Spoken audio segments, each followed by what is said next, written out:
Սիրելի հայրենակիցներ, արդեն շուրջ 9 ամիս է Սամվել Կարապետյանը գտնվում է անազատության մեջ։ Միակ բանը, որից վախենում է Նիկոլ Փաշինյանը, դա այն է, որ կորցնելու է իշխանություն։ Սամվել Կարապետյանը, ես վստահ ասում եմ, լինելու է Հայաստանի Հանրապետության հաջորդ վարչապետը, լինելու է ուժեղ վարչապետ եւ ունենալու ենք ուժեղ պետություն։ Սրանից է վախենում իշխող ուժը, այդ իսկ պատճառով շուրջ 9 ամիս ապօրինի անազատության մեջ է պահում Սամվել Կարապետյանին։ Սամվել Կարապետյանը ինքը տնտեսական գործիչ է, արդեն իսկ ներկայացրել է իր տնտեսական 5 քայլերը, որոնք հնարավորություն են տալու Հայաստանին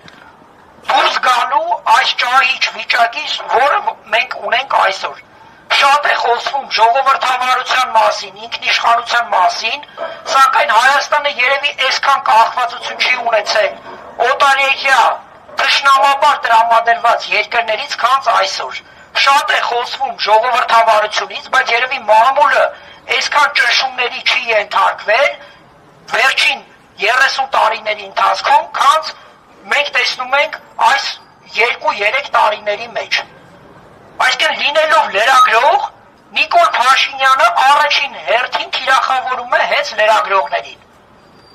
Երեկվա ազգային ժողովում ԿՊ-ի պատգամավորներից մեկի ելույթը, որ երբ որ գերատեսչությունը ինչ-որ տեղեկատվություն է հրապարակում, պետք է դրան հակընդդեմ այլ ինֆորմացիա լրատվամիջոցներով չհրապարակվի, եւս դրա փաստն է։ Ինչ եմ ուզում ասել եւ ինչով եմ ուզում եզրափակել։ Սամվել Կարապետյանը պետք է լինի ազատության մեջ, Սամվել Կարապետյանը պետք է լինի մեր հաջորդ վարչապետը, որպեսզի մենք կարողանանք այս խնդիրները լուծել, Հայաստանի Հանրապետությունը պետք է վերականգնի իր հզորությունը, իր արժանապատվությունը եւ մենք թույլ չենք տալու, որ ինչ-որ փոքրիկ խմբակ ոտնձգությունների ենթարկի մեր ազատությունն ու մեր ինքնիշխանությունը։ Ազատություն Սամվել